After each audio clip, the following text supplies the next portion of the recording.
So today, February 16th, 2025, rumblings, complaints online. Iditarod mushers, Petite, Jesse Holmes, Laura Oakland. I've seen there's a few.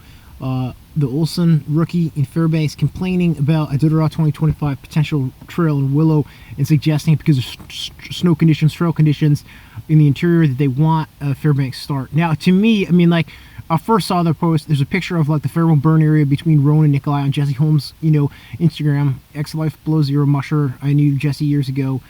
Fairbanks actually helped him get some of his dogs at the beginning, gave him some dogs. And, he's had a broken collarbone before, and he references the Iron Dog, the snow machine race that just embarked on this same trail. Now, obviously, we're still 2 or 3 weeks before Iditarod start, right, 2025. Now, he references the Iron Dog racers. Someone broke a collarbone out there. So if you've broken a collarbone and you're seeing someone else break a collarbone, that's a big reason not to want to go out there, period, right? So there's that context. So, I can empathize with the perspective and the concern. Is it really a concern for their dogs? Well, historically, the Iditarod trail between Rowan and Nikolai, Fairwell Burn, is always, low snow conditions. Pretty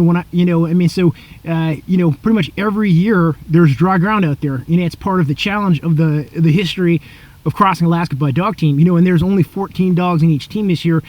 So though I empathize on the one hand, I've seen photographs of McGrath. I've seen photos of, obviously going up Yentna in Willow in the South Central. But on the other side, once they get through the burn, the trail conditions look good. The Yukon River, the trail conditions look good in the interior. It's just that one isolated stretch, Rowan Nikolai, which is historically and consistently low snow conditions. Iditarod time. Now, we're still 2 or 3 weeks away. Maybe there'll be a dusting of snow on top of that frozen ground, but the part is that's part of the challenge in the history, and it's always like that. So, it might not be, maybe every once in a while there's a little more snow, but when I've run Iditarod, there was dry ground out there. I promise you. You have to prepare by bringing extra runner plastic. You have to prepare by the way you schedule your dogs. Make sure you can control them out there. It's just part of the race. Just like the coast. We're going to go around the coast this year because there's going to be a windstorm. You know what I mean? So, I empathize on the one hand, but on the other hand, I think that this is just they're overreacting in terms of those mushers, and the race should go on. Yeah. So February 15th here.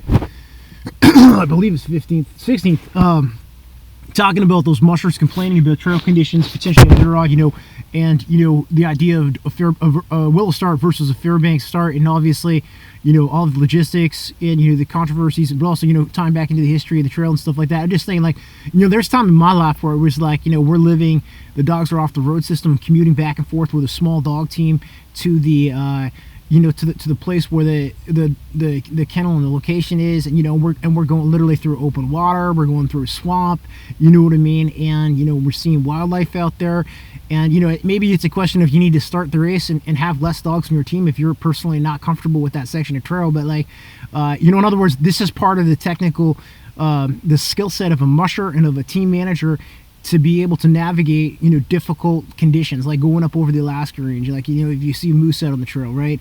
We saw Dallas last year with that challenge, going across bare ground, going through open water, going through the wind, going through, trail conditions where maybe the trail's not perfectly maintained. This is every year in Iditarod, it's like this. In other words, historically, there are challenges. This is part of what this trail represents. It's an all-encompassing test of a musher and the dog team. It's not a racetrack. You know what I mean? So I think if Lance Mackey was alive right now, or the old timers Joe Garney, and some of these guys who are raised, or even Jerry Riley, you know what I mean? People who were raised in the bush culture, you know what I mean? And the self-sufficiency and the self-reliance culture, more so than these reality TV guys or these social media mushers. Everyone's on social media blasting about this. It seems to me like that they should be directly speaking to the race about it if it's a concern for them too. Another thing to bring up, you know what I mean, in terms of as a professional musher. But I think, the biggest thing is, I'm just not seeing, I seen photos on Facebook and shit of McGrath. Like I said, I think the snow conditions are good. The snow conditions are okay in the South Central Alaska. We're talking about a very isolated stretch where the snow conditions are always bad, in terms of the Fairwell Burn. So it's just, to me,